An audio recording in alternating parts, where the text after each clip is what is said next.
এই দেখো আমি বাড়ি দিকে বেরিয়ে গেছি বন্ধুরা। তোমরা সবাই কেমন আছো? আমিও ভালো আছি। দেখো রোদ্দুরে এই অবস্থায় বেরিয়েছি আমি। এই রোদ্দুরের তাপ, এই দেখো কতটা রোদ্দুরের তাপ।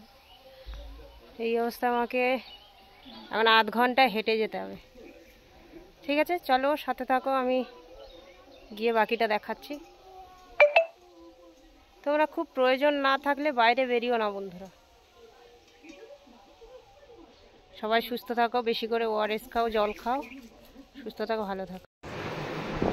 অবশেষে আমি ক্যানিং হসপিটালে চলে এসেছি বন্ধুরা। এসে দেখো বসে আছি। আজকে হসপিটালে আসার কারণ হচ্ছে আমার বোনের বাচ্চা হবে, ওই জন্য এসেছিলাম।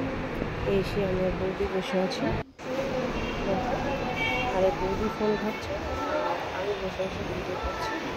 আর বাকি কী হলো তাহলে পরে ভিডিও জানাবো।